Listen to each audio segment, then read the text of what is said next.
Queremos agradecerle a nuestro Padre Celestial porque nos da otra vez el privilegio de salir al aire. Mi nombre es John Lopera y me acompaña el hermano Frank de la Mota, que juntos, con la ayuda de nuestro Padre Celestial, presentaremos un programa muy importante. Pero antes de entrar de lleno a la presentación de este mensaje, como siempre lo hacemos, vamos a invitar la presencia de nuestro Padre Celestial a través de una palabra de oración. Eterno Padre que moras en el cielo, Señor, santificado sea su nombre. En esta hora queremos agradecerle la oportunidad que usted nos da, Señor, de llevar su palabra a través de este medio radial. Amén. Esperando, Señor, que los amigos que están en sintonía, Padre, puedan recibir su palabra, Señor eterno. Que su Espíritu Santo esté con nosotros, Señor eterno, y que sea el que programe, el que dirija, Señor, esta programación. En el nombre bendito de Jesús que intercede por nosotros, pedimos amén. Amén. Queremos darle una bienvenida a cada uno de ustedes, amigos y hermanos presentes a través de este medio. Gracias una vez más por su fiel sintonía. Agradecemos la oportunidad que ustedes nos brindan de entrar a sus hogares o donde quiera que nos estén escuchando en estos momentos. Como siempre se lo decimos, si usted desea información en cuanto a estos estudios que nosotros hemos dado recientemente o algún otro tema bíblico que hayamos presentado, si usted le interesa obtenerlo, lo único que tiene que hacer es comunicarse con nosotros vía telefónica o a través del correo postal. Daremos nuestra dirección y nuestros números de teléfono casi al final del programa. Esperamos de que ustedes puedan sentirse bien en esta hora. Agradecemos su fiel sintonía. En esta hora, como siempre lo hacemos, vamos a hablar de salud y temperancia. Salud es el funcionamiento equilibrado de todos los elementos que constituyen el ser humano, cuerpo, mente y espíritu. Y temperancia es el uso moderado de todo cuanto sea bueno y la abstención completa de todo cuanto sea perjudicial, sobre todo de bebidas alcohólicas, tabaco y drogas. Bien, vamos a continuar, hermano John, con los que empezamos el programa pasado, los alimentos transgénicos, parte número 2. Y como siempre, vamos a poner la palabra de Dios por delante. En Génesis capítulo 1 y versículo 29, dice, y dijo Dios, he aquí os he dado toda planta que da semilla, que está sobre toda la tierra, y todo árbol en que hay fruto, y que da semilla, os serán para comer. Como mencionamos, amigos oyentes, hermano John, en el programa anterior, de que los alimentos transgénicos son aquellos que incluyen en su composición algún ingrediente que procede de un organismo que se le ha incorporado mediante técnicas genéticas. O sea, no son totalmente naturales. Un gen de otra especie. Gracias a la biotecnología moderna, se pueden transferir un gen de un organismo a otro para dotarlo de una cualidad especial de la que carece naturalmente, para que de esta forma las plantas, en este caso transgénicas, puedan resistir, por ejemplo, las plagas, resistir mejor los herbicidas y también las sequías. Vamos a hablar un poco, hermano Frank, acerca de la legislación pro transgénicos silenciosamente aprobada por la Cámara de Representantes de Estados Unidos. La Cámara de Representantes de Estados Unidos aprobó silenciosamente una adición de último minuto al proyecto de ley de créditos agrícolas para el año 2013, o sea, hace prácticamente 3 años atrás, incluyendo una medida precautoria protegiendo las semillas genéticamente modificadas de litigación en caso de riesgos a la salud. O sea, hermano Frank, que hay una ley ya aprobada prácticamente por la Cámara de Representantes, por el Congreso, que protege las semillas transgénicas en este país de Norteamérica. La cláusula, conocida oficialmente como la provisión de garantía para agricultores, ha sido ridiculizada por los oponentes a la biotecnología, como usted lo mencionó, que hacen presión política bajo el nombre de Monsanto Protection Act, ya que negaría autoridad a las Cortes Federales para cesar inmediatamente la plantación y venta de cosechas genéticamente modificadas. A veces aparecen con estas siglas en inglés GMO, sin importar la preocupación de consumidores respecto a la salud. Nuevos estudios, ratas alimentadas con alimentos transgénicos sufren de tumores y mueren prematuramente. Comer cultivo genéticamente modificado y consumir residuos de fertilizante químico de Roundup de Monsanto causó que ratas desarrollaran abrumadores tumores, daños generalizados en órganos y una muerte prematura. Esa es la conclusión de un espeluznante estudio nuevo que investigó los efectos a lo largo plazo del consumo de transgénicos de Monsanto.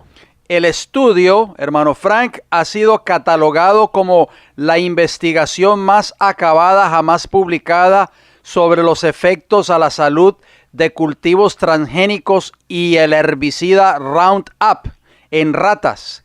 Noticias sobre los horribles hallazgos se han difundido rápidamente por el internet, al igual que chocantes fotografías de ratas con tumores en los medios convencionales. Tumores tan grandes que en algunos casos provocan problemas a la respiración de estos pobres animales. Los transgénicos podrían ser el nuevo peligro para la salud del ser humano, hermano Frank. Esto es serio, en otras palabras.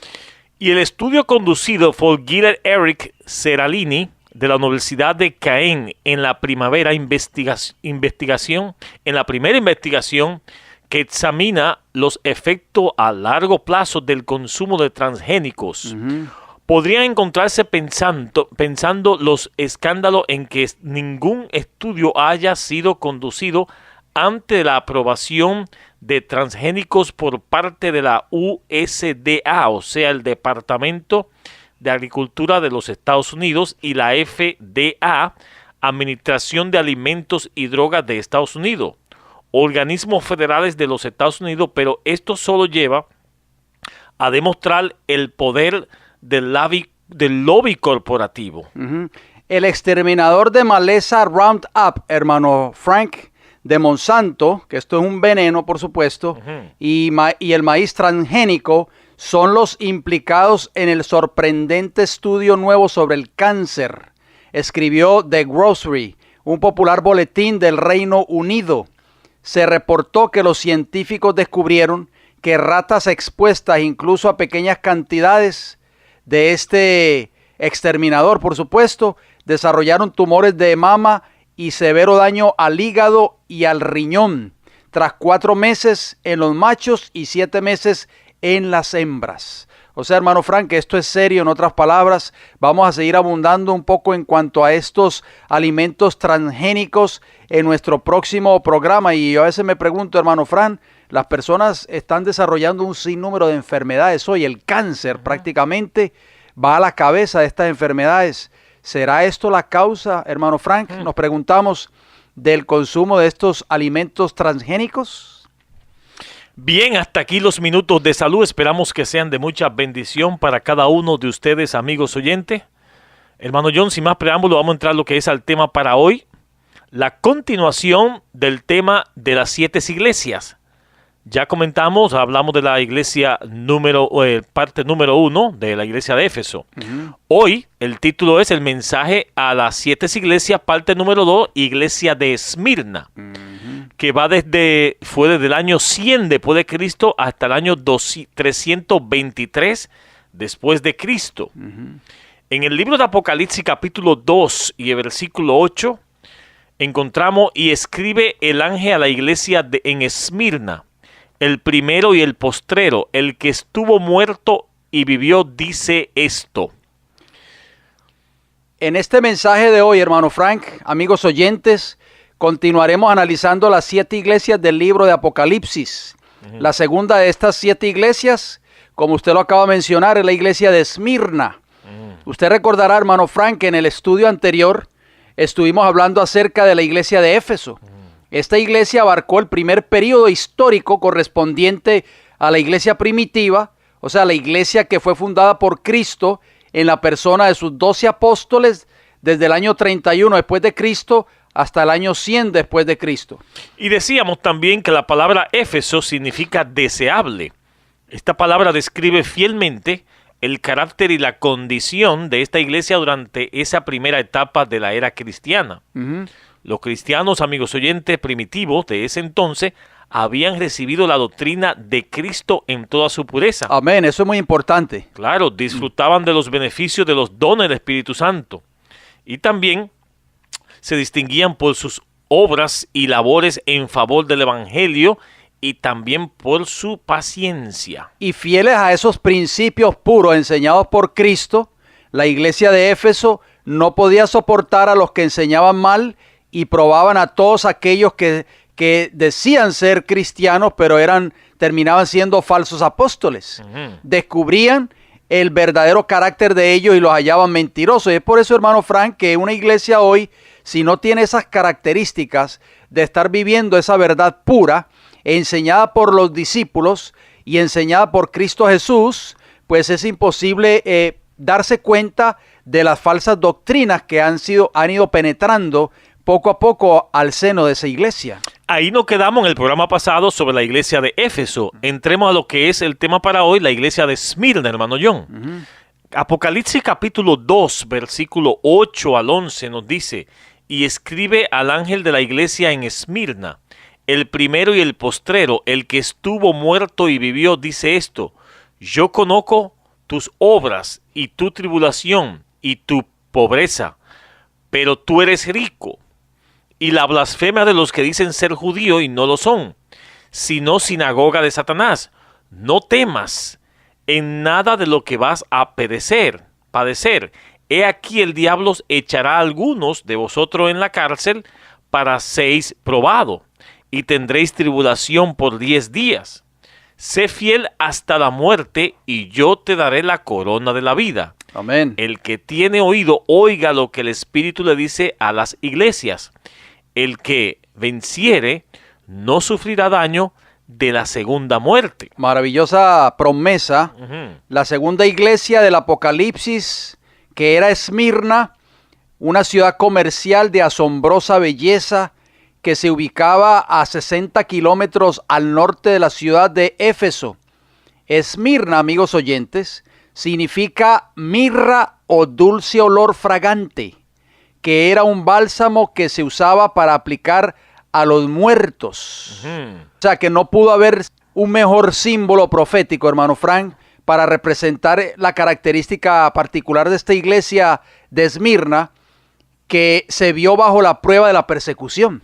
De esa manera, Esmirna, o sea, mirra, como usted dice, era el suave perfume que lo acompañó en el horno de la persecución y del martirio. O sea, dicho sea de paso, en esa época difícil para la iglesia de Esmirna, los cristianos quizás no eran ricos en material, hermano John, pero eran ricos ¿en qué?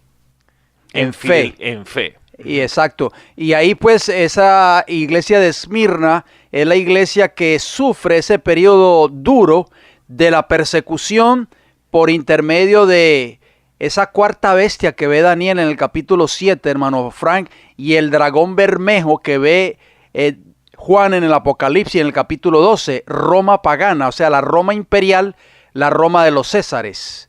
Usted tenía por ahí un texto bíblico. Apocalipsis capítulo 12, versículo 8, y escribe al ángel a la iglesia en Esmirna, el primero y el postrero, el que estuvo muerto y vivió, dice esto. ¿A quién se refiere esto, hermano John?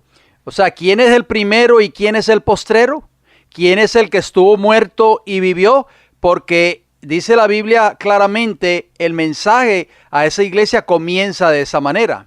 Si meditamos detenidamente en este verso 8, amigos oyentes, nos podemos dar cuenta que el libro de Apocalipsis le está dando mucho énfasis e importancia a la resurrección de Cristo.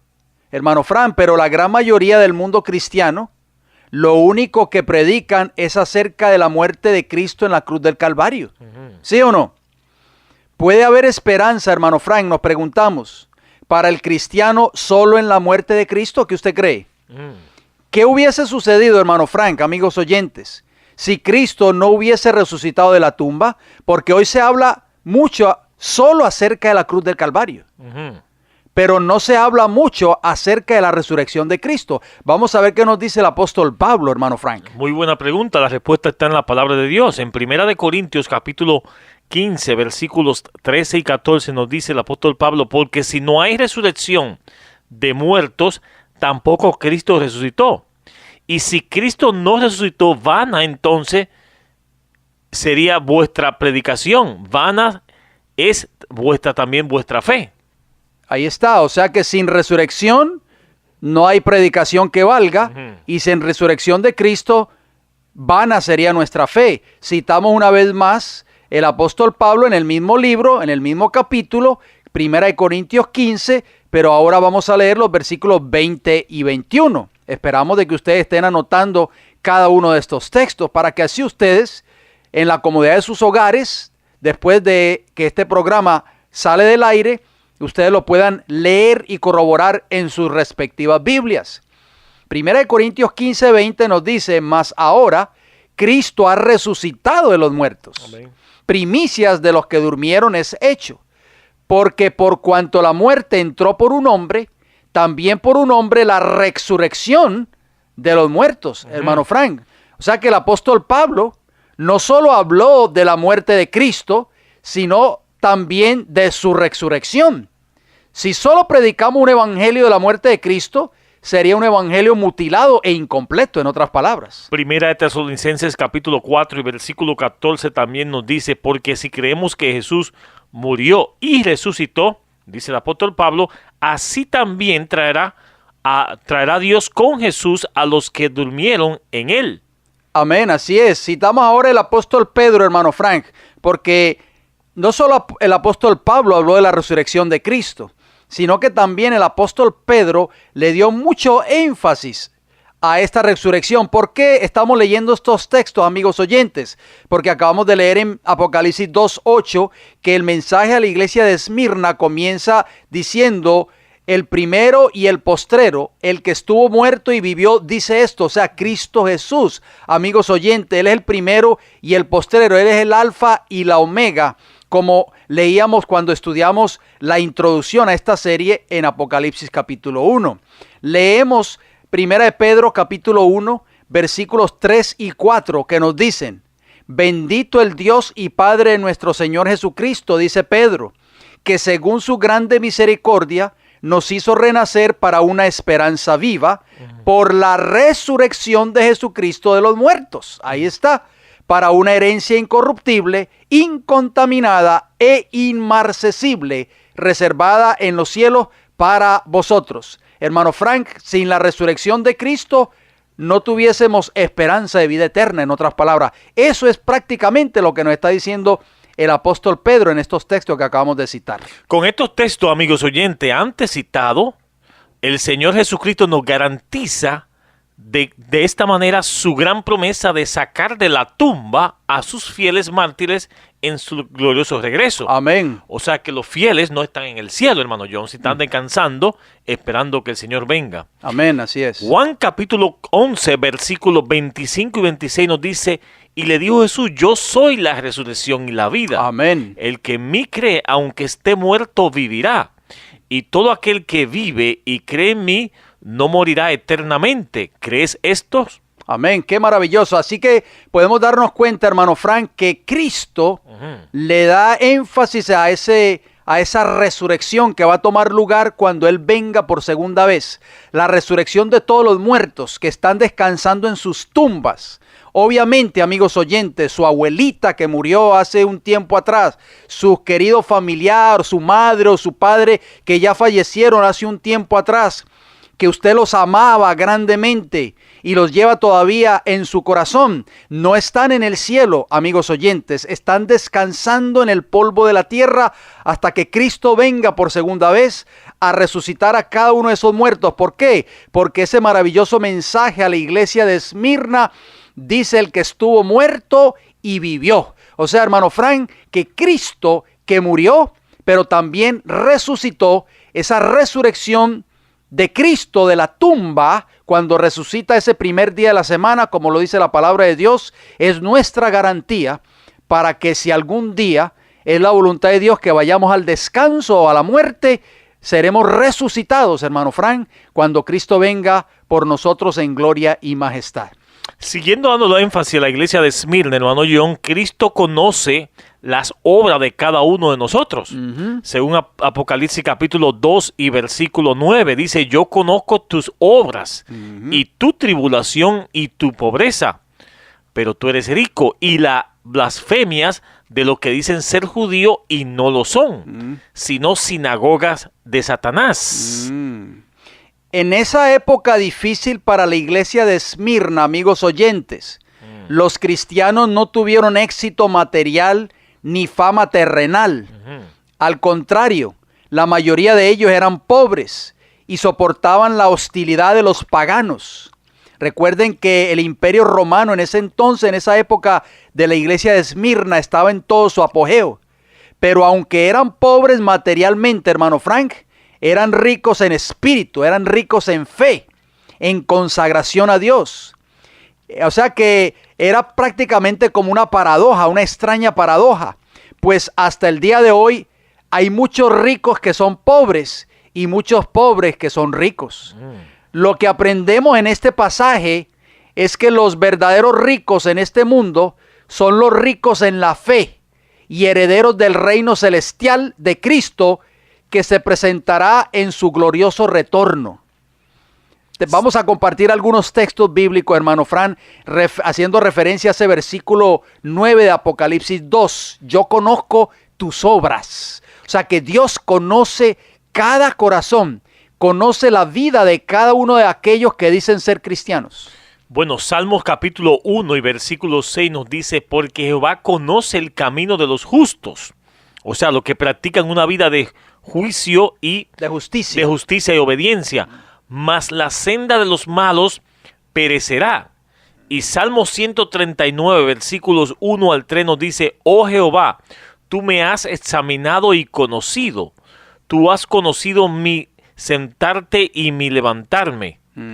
Has entendido desde lejos mis pensamientos, has escudriñado mi andar y mi reposo, y todos mis caminos te son conocidos. Increíble, qué maravillosas palabras, hermano Frank. O sea que nadie nos conoce mejor que Dios, amigos oyentes, porque solo Dios conoce nuestros corazones. Ante el pastor de la iglesia, tal vez podremos aparentar ser un buen esposo o esposa, o tal vez un buen cristiano, pero no podemos engañar a Dios. Podremos aparentar ser un buen compañero de trabajo, pero en el hogar podemos ser otra cosa. Dios ve y conoce nuestras acciones, nuestras vidas, nuestras palabras inclusive. Cada día que pasa, Dios pesa nuestras acciones, nuestros pensamientos y nuestras palabras. Bueno, Juan capítulo 10, versículo 14 nos dice, yo soy el buen pastor y conozco mis ovejas, y las mías me conocen. O sea, que aunque digamos que somos cristianos, Cristo conoce quién es su iglesia, hermano John. Muy importante ese versículo, hermano Frank. Vamos a citar otro texto más, porque el mensaje a la iglesia de Esmirna es muy importante, amigos oyentes. Jesús le dice a esa iglesia, yo conozco tus obras, y ese es prácticamente el mensaje que nosotros debemos estar transmitiendo en este momento, hermano Frank. Dios conoce a cada una de las personas que dicen ser cristianas. Dice 2 de Timoteo capítulo 2 versículo 19, el apóstol Pablo dice lo siguiente, pero el fundamento de Dios está firme, teniendo este sello, conoce el Señor a los que son suyos, y apártese de iniquidad, o sea pecado, todo aquel que invoca el nombre de Cristo, hermano Fran. O sea, si yo digo que soy cristiano, pero enseño, hermano Frank, que no hay que obedecer la ley de Dios, me conocerá el Señor, hermano Fran. Yo sé que usted tiene unos textos allí muy interesantes en Mateo 7. Me conocerá el Señor cuando Cristo venga. ¿Qué usted cree? Bueno, va a haber un grupo que no va a ser reconocido por el Señor cuando Él venga, que supuestamente se llaman cristianos, hermano John, porque miren lo que dice San Mateo capítulo 7, versículos 21 y 23. No estamos hablando de impíos, sino de aquellos que se llaman ser cristianos. No todo el que me dice Señor, Señor entrará en el reino de los cielos, sino el que hace la voluntad de mi Padre que está en los cielos. Muchos me dirán aquel día, Señor, Señor, ¿no profetizamos en tu nombre y en tu nombre echamos fuera demonios? Y en tu nombre hicimos muchos milagros. Y entonces yo lo declararé, nunca os conocí, apartaos de mí, hacedores de maldad. O sea, hermano Fran, aquí vemos Palabra un cuadro triste, ¿no? Exacto, aquí un cuadro típico de muchas iglesias en el mundo cristiano hoy. ¿Por qué? Porque lo primero que nos preguntan a nosotros es, ¿en tu iglesia hacen milagros? ¿Sí o no? A usted le han preguntado muchas veces, a mí me lo han preguntado muchas veces también. Y entonces las personas, cuando nosotros le decimos, bueno, no el tipo de milagro que usted espera que ver, como está sucediendo en muchos cuerpos religiosos. Entonces, ¿qué es lo primero que nos dice, hermano Fran? Entonces tu iglesia no es la iglesia verdadera. Pero este cuadro que aparece allí en Mateo 7, 21 al 23, nos habla de un grupo de personas, hermano Fran, que profetizaron en el nombre de Cristo Jesús, que echaron inclusive fuera demonios, o sea, practicaron el exorcismo y en el nombre de Cristo Jesús hicieron muchos milagros. Inclusive dice que profetizaron en su nombre, o sea, hicieron hasta obra misionera, hermano John. Exacto, y Cristo les va a decir en el tiempo del fin, nunca os conocí. ¿Por qué? Porque Cristo conoce las obras de cada uno de ellos. Dice, apartados de mí, hacedores de maldad. Esa palabra maldad, hermano Fran, que aparece en nuestras versiones en español, pero en griego es anomia. Y anomia significa violación o transgresión de la ley, iniquidad o transgresión. O sea, hermano Frank, que estas personas que dijeron ser cristianos, que profesaron servirle a Dios por muchos años, inclusive llegaron a ser ministros o pastores de iglesia por muchos años, Cristo no los va a conocer como suyos cuando Él venga, porque hicieron dos cosas: transgredieron la ley de Dios y enseñaron a sus congregaciones a desobedecer dicha ley. ¿Qué le parece a usted, hermano Fran? Por eso Cristo le dice a la iglesia de Esmirna, yo conozco tus obras. Y aparte de las obras, también el versículo de Apocalipsis capítulo 2, versículo 9 dice que también conoce su tribulación, hermano John. Dice, yo conozco tus obras y tu tribulación, o sea, que hay un precio que pagar por ser fiel a Dios. Amén, así es. Durante el período profético de Esmirna, los cristianos fueron perseguidos por el pagano imperio romano, que sospechó que eran culpables de una serie de delitos atroces que ellos obviamente nunca cometieron. Por supuesto, malinterpretaron, por ejemplo, la comunión de la Santa Cena que practicaban los cristianos en ese entonces como una especie de canibalismo, hermano Frank, en la cual tomaban sangre y comían carne humana, según el imperio romano. Confundieron la camaradería cristiana como un libertinaje. ¿Qué más hizo el imperio romano en ese entonces? También conocemos la historia que lo culparon con cargos de ateísmo porque adoraron a un Dios invisible, o sea, sin imágenes. El mismo Estado sospechaba de ellos porque se negaron a venerar al emperador romano.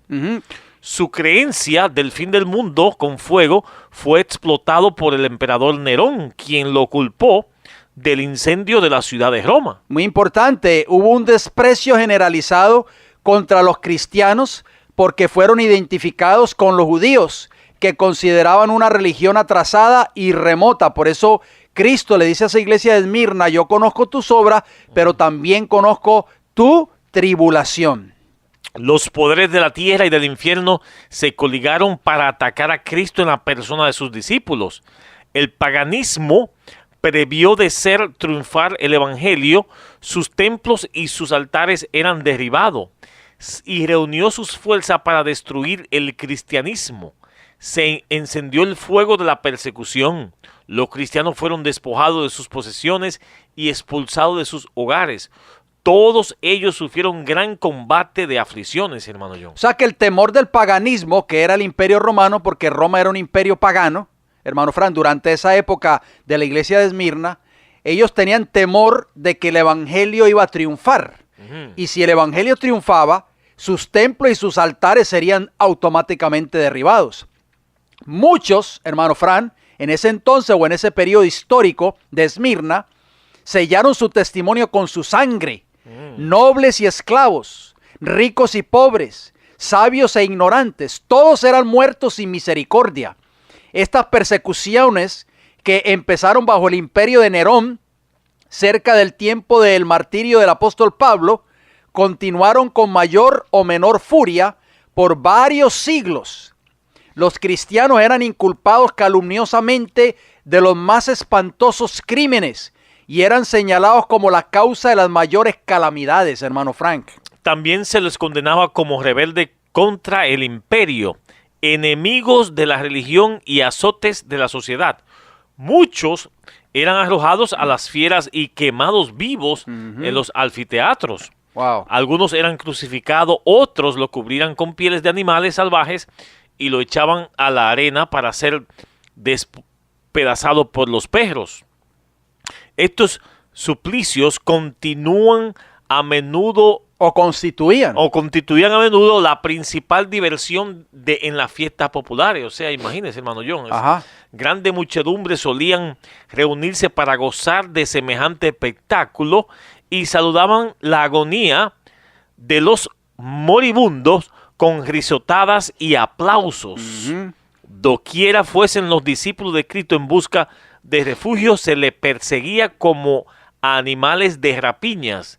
Se vieron pues obligados a buscar escondites en lugares desolados y solitarios. Increíble. Sigamos con el mensaje de la iglesia de Esmirna. O sea que esta iglesia, hermano Fran, fue azotada prácticamente por la persecución del imperio romano, del imperio pagano romano. Por eso Cristo dijo, yo conozco tus obras y tu tribulación. Pero Cristo le sigue diciendo a esa iglesia, y también conozco tu pobreza, pero tú eres rico, le dice el Señor Jesús a esa iglesia de Esmirna. ¿Qué podemos abundar en cuanto a eso, hermano Frank? ¿Quiénes son los verdaderos ricos en este mundo? Amigos oyentes, los que son ricos en fe y herederos del reino de los cielos, por supuesto. Esos son los ricos que está hablando Apocalipsis 2:9, porque hoy, hermano Fran, muchos quieren ser ricos, pero no ricos espiritualmente, sino materialmente, porque se quieren ganar la lotería. Bueno, el Señor Jesús en San Mateo capítulo 5, versículo 3 dijo, bienaventurados los pobres en espíritu, porque de ellos es el reino de los cielos. Amén. O sea, todo lo contrario. Bueno. Amigos oyentes, ¿qué significa pobres en espíritu? ¿Qué quiso Jesús decir con esas palabras? O sea, bienaventurados o bendecidos los que son pobres en espíritu. Vamos a ver qué nos dice la palabra del Señor, porque la Biblia es su propia intérprete, por supuesto. En el libro de los Salmos, el Salmo 51 y el versículo 17 nos dice, los sacrificios de Dios son el espíritu quebrantado, al corazón contrito y humillado, no despreciarás tú, oh Dios. Y Isaías capítulo 57, versículo 15 nos dice, porque así dijo el alto y sublime, el que habita la eternidad y cuyo nombre es el santo. Yo habito en la altura y la santidad y con el quebrantado y humilde de espíritu, para hacer vivir el espíritu de los humildes y para vivificar el corazón de los quebrantados. Y también el mismo libro de Isaías capítulo 66 y versículo 2 nos dice, mi mano hizo todas estas cosas. Amén. Y así todas estas cosas fueron, dice Jehová. Pero miraré a aquel que es pobre y humilde de espíritu. Amén. Y que tiembla a mi palabra. Amén. Eso es lo que significa, hermano Frank, bienaventurados los pobres en espíritu. Amén. La pobreza que habla el libro de Apocalipsis, amigos oyentes, y la pobreza que habla o que habló Jesús en ese maravilloso sermón del monte contenido allí en Mateo capítulo 5, no es la pobreza material de este mundo, sino la pobreza espiritual. El pobre por naturaleza, hermano Frank, siempre está en necesidad. ¿Estamos de acuerdo? Asimismo, el que es pobre en espíritu es aquel que siempre está necesitado de Cristo en su vida. Y si tenemos a Cristo en nuestros corazones, seremos verdaderamente ¿qué? Ricos. Por eso Cristo le dice a esa iglesia de Esmirna, conozco tu pobreza, pero tú eres rico. O sea, hermano Frank, que las características de un cristiano verdadero no es el tener la pared de su oficina llena de títulos universitarios o académicos o de teología.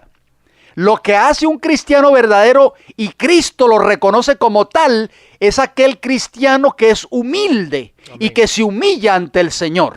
Bueno, y que tiene el carácter de Jesús. San Mateo capítulo 11 y versículo 29 nos dice, lleva mi yugo sobre vosotros, dijo Jesús, y aprended de mí, que soy manso y humilde de corazón. Amén. Y hallaréis descanso para vuestras almas. Esta es la pobreza y la riqueza espiritual, amigos oyentes, que cada miembro de iglesia debe reflejar en su vida diaria, la humildad y la mansedumbre de Cristo. Amén. Eso es lo que Cristo viene a buscar, hermano Frank. Y eso era Cristo. Él se la podía dar, hermano John. Porque pero él era el creador. Pero hay muchas personas hoy que se sienten orgullosas, hermano Frank, de llevar un nombre denominacional. Se sienten orgullosas de decir, yo soy adventista del séptimo día, yo soy bautista, yo soy metodista, yo soy evangélico pentecostal. Pero no nos preocupamos por lo más importante, hermano Frank. Tener en nuestras vidas el carácter de Cristo Jesús. Tener esa pobreza espiritual que nos va a representar como verdaderos hijos de Dios cuando Cristo venga a esta tierra. Tenemos que tener cuidados, amigos oyentes, porque el mismo versículo de la iglesia de Esmirna nos dice en el capítulo 12 y versículo 9. La última parte del 9. Y la blasfemia de lo que se dicen ser judíos y no lo son, sino sinagoga de Satanás. Muy importante ese texto, hermano Frank, porque la Biblia enseña que los gentiles que aceptaron a Cristo fueron considerados judíos, pero judíos espirituales, por supuesto. El Israel espiritual de Dios, de acuerdo a lo que enseña el apóstol Pablo en Romanos 2, 28 y 29, y en Romanos 9, 6 y 7, y también en Gálatas 3, 28 y 29, y en Gálatas 6, 14 al 16. Hermano Frank, el apóstol Pablo abundó mucho en cuanto a esto, a los judíos espirituales que eran los gentiles, y por eso Pablo fue fuertemente perseguido por los mismos judíos, o sea, sus propios compatriotas. Así que simbólicamente los verdaderos cristianos, o sea, los judíos y los gentiles que aceptaron a Cristo como su Mesías, son los verdaderos judíos hoy. Ahora sucede que en la época de la iglesia de Esmirna, hermano Frank, algunos simulaban hipócritamente ser judíos, o sea, cristianos, pero no poseían las características de un verdadero cristianismo. Por eso Cristo les dice ahí que Él conoce la blasfemia de los que se dicen ser judíos y no lo son. O sea que ellos eran parte de la simbólica sinagoga de Satanás. Y la sinagoga como centro de vida comunal judía, sin duda el lugar donde se tramaron muchas intrigas contra los cristianos.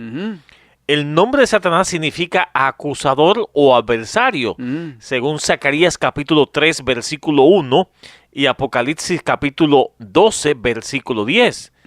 Estos centros judíos llegaron a ser literalmente sinagoga del acusador. Interesante. Porque ahí planificaban toda la persecución que iban a seguir a los cristianos, hermano John. Correcto. Cristo mismo, hermano Frank, profetizó lo que iba a suceder a sus discípulos y a sus hijos fieles en esas sinagogas después que Él partiera. Qué interesante. Vamos a verlo en el libro de Mateo, capítulo 23 y el versículo 34.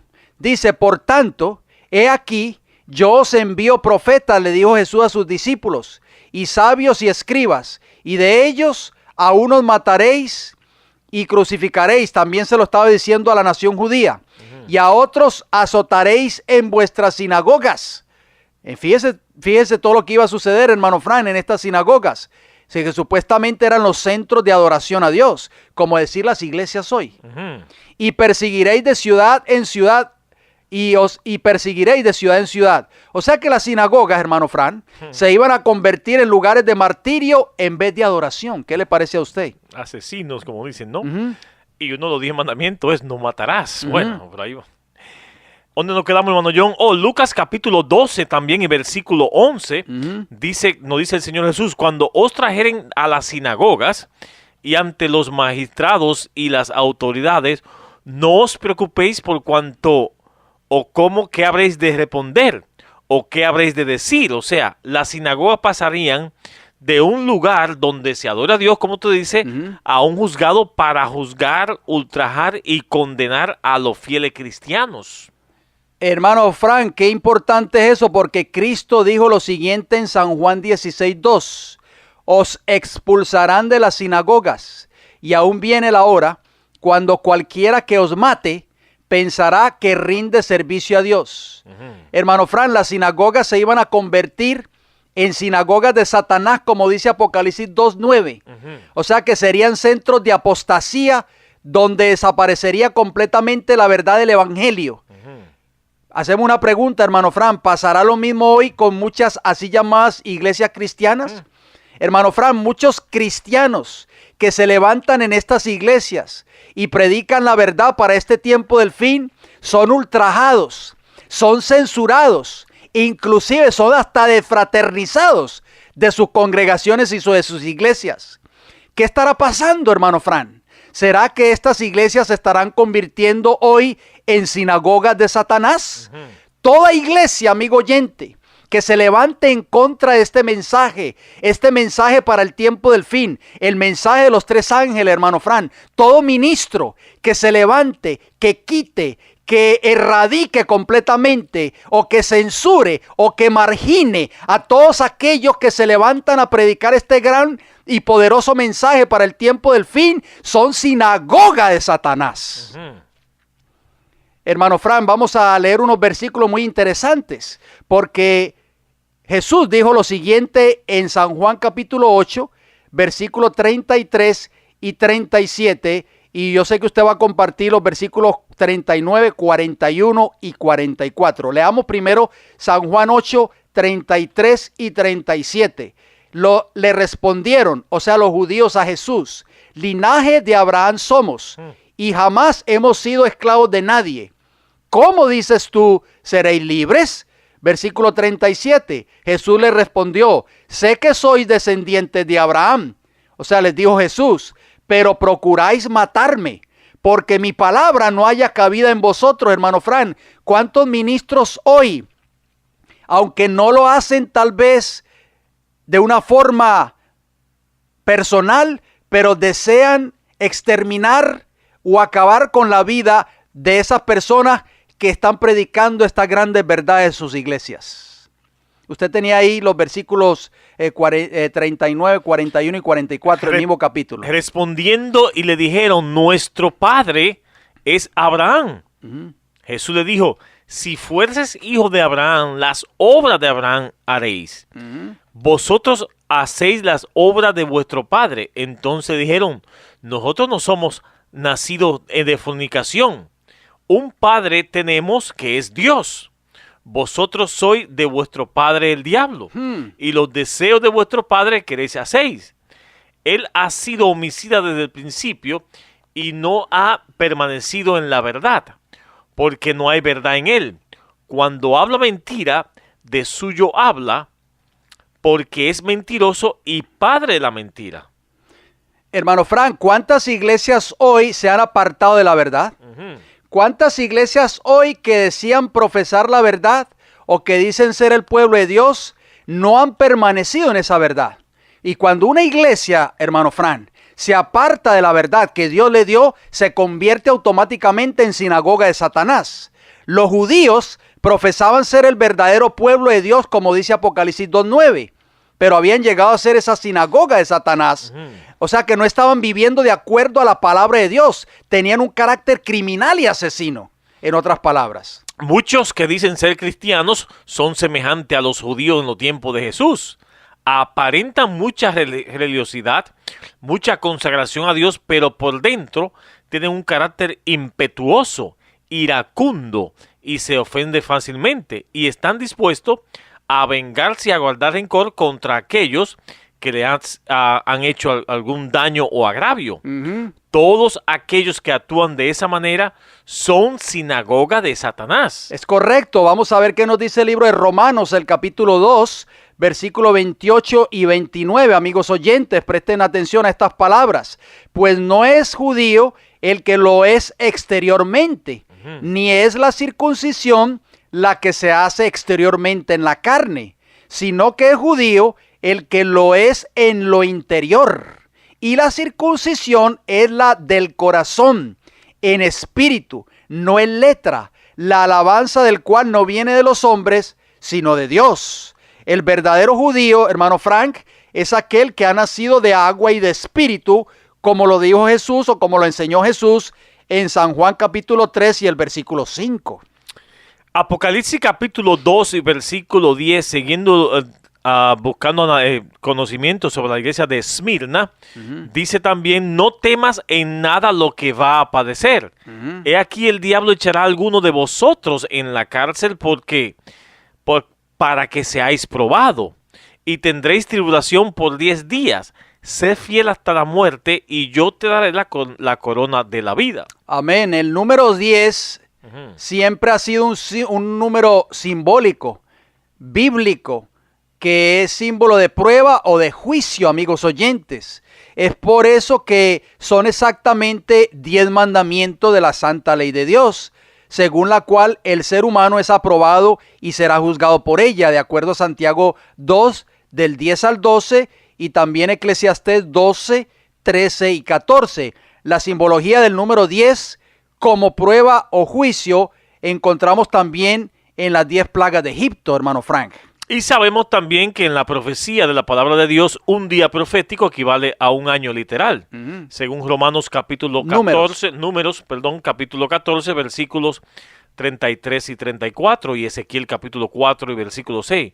Así que estos 10 días proféticos equivalen a 10 años literales.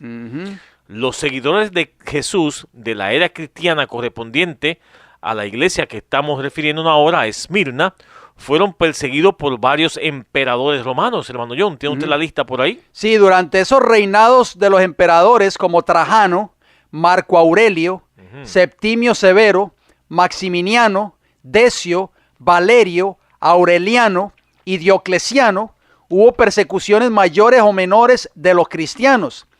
Pero esta profecía de tiempo, hermano Frank, se refiere a la última y la más sangrienta persecución cristiana del Imperio Romano. Todo eso está en la historia, bajo el emperador Diocleciano, que se extendió exactamente por 10 años, desde el año 303 al año 313 después de Cristo. Por eso Cristo le dice a la iglesia de Esmirna que iba a tener tribulación o persecución por 10 días, o sea, por 10 años exactamente. Las catacumbas fueron refugio de millares de cristianos. Debajo de los cerros en las afueras de la ciudad de Roma se habían cavado a través de tierra y piedras largas galerías subterráneas cuya oscura e intricada red se extendía leguas más allá de los muros de la ciudad. En estos retiros los discípulos de Cristo sepultaban a sus muertos y hallaban hogar cuando se sospechaba de ello y se los proscribía. Cuando el pensador de la vida despierte a los que pelearon la buena batalla, muchos mártires de la fe de Cristo se levantarán entre aquellas cavernas tenebrosas, tal como dice la palabra de Dios, hermano John. Es correcto, hermano Fran, y esas catacumbas hoy todavía existen. Amigos oyentes, fueron construidas por los cristianos prácticamente debajo de las murallas de Roma. Y están allí hasta la fecha de hoy testificando, hermano Fran, de lo que ocurrió prácticamente en la historia profética de la iglesia de Esmirna. Pero vamos a ir terminando con la amonestación y recompensa al vencedor, hermano Frank. Frente a la persecución, la tortura y la muerte que iban a tener que sufrir muchos miembros de la iglesia de Esmirna por causa de la palabra de Dios, Jesucristo les transmitió importantes palabras de esperanza, ánimo y consuelo. Usted tenía por ahí el versículo. Apocalipsis capítulo 2, versículo 11 nos dice: el que tiene oído, oiga lo que el Espíritu le dice a las iglesias. El que venciere, no sufrirá daño de la segunda muerte. Amén, gloria al Señor. Ujú. Dice Mateo capítulo 10, versículo 28, amigos oyentes, no tenemos que tener miedo a la muerte si vencemos en Cristo Jesús. Mateo capítulo 10, versículo 28 nos dice, Cristo aseguró a esos mártires la vida eterna diciendo estas palabras contenidas en ese texto. No temáis a los que matan el cuerpo, dijo Jesús, mas el alma no pueden matar, o sea, la vida. Temed más bien a aquel que puede destruir el alma y el cuerpo en el infierno, hermano Frank. El vencedor dispuesto a dar su vida por amor a la verdad recibirá finalmente, amigos oyentes, de Cristo en su glorioso retorno, o sea, la corona de la vida. Amén. En este pasaje Jesús diferencia la primera muerte, de la cual hay resurrección de vida eterna, de la segunda muerte, que será eterna y de la cual no habrá resurrección. El apóstol Pablo, hermano Frank, tenía esa bendita esperanza porque ese es el mensaje que concluye de esperanza, por supuesto, a la iglesia de Esmirna. El que venciere no sufrirá daño de la segunda muerte. Todos y cada uno de los discípulos de Cristo y todos esos hombres fieles de esa época, hermano Fran, todos albergaban esa bendita esperanza maravillosa.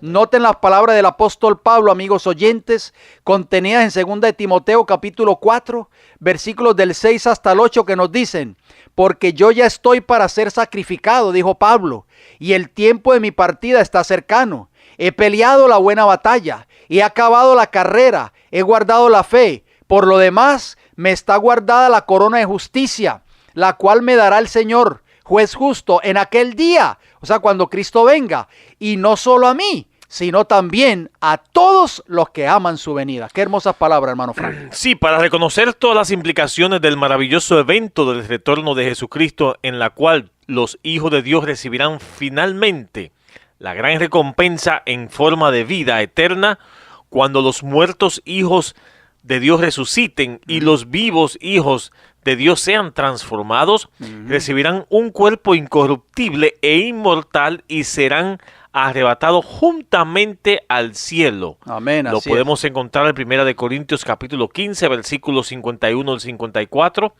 1 Tesalonicenses capítulo 4, versículos 16 y 17, Lucas capítulo 14, versículo 14, Juan capítulo 14, versículo 3 y en Daniel capítulo 12, versículo 13. Hermano Frank, qué maravilloso es el mensaje a la iglesia de Esmirna. Qué maravilloso este mensaje, un mensaje poderoso, un mensaje con mucha enseñanza para nosotros y muchas aplicaciones para nosotros como iglesia de hoy, de esta época que decimos ser el pueblo verdadero de Dios. Amigos oyentes, esperamos de que este programa haya sido de gran ayuda espiritual para cada uno de ustedes, que nos ayude a recapacitar, a pensar y a meditar el tiempo tan importante que nos ha tocado vivir, y pues nos arrepintamos de nuestros pecados si es que no estamos viviendo una vida de acuerdo a la voluntad de Dios, hermano Fran. Hacemos un llamado final. Apocalipsis capítulo 3 y el versículo 20 nos dice el Señor Jesús: he aquí, yo estoy a la puerta y llamo. Si alguno oye mi voz y abre la puerta, entraré a él y cenaré con él y él conmigo. Amigos oyentes, Cristo quiere entrar a tu vida. Cristo quiere transformar tu vida. Quiere sembrarte la verdad para este tiempo en tu corazón. ¿Lo dejarás entrar? Si tienes alguna pregunta en cuanto a este mensaje o algún otro mensaje, si deseas estudiar la palabra del Señor, nosotros te podemos ayudar. Escríbenos: El Heraldo del Evangelio Eterno, P.O. Box 1333. La ciudad se llama Riverview, Florida, y el área postal 33569. Si prefiere llamarnos, ¿a qué números? 484-6418, 410-2745, ambos con el código de área 813. Si deseas visitarnos en nuestra iglesia local, visítanos. Iglesia del Evangelio Eterno, 4403, Avenida Hoover con H, Tampa, Florida, y el área postal 33614. Estamos allí congregados todos los sábados a partir de las 9 de la mañana, y también nos congregamos todos los miércoles a partir de las 7:30 de la noche. Amigos oyentes, Es un placer saludarles una vez más. Que el Señor los bendiga grande y poderosamente, y si Dios nos da la vida, nos veremos pues en nuestra próxima intervención.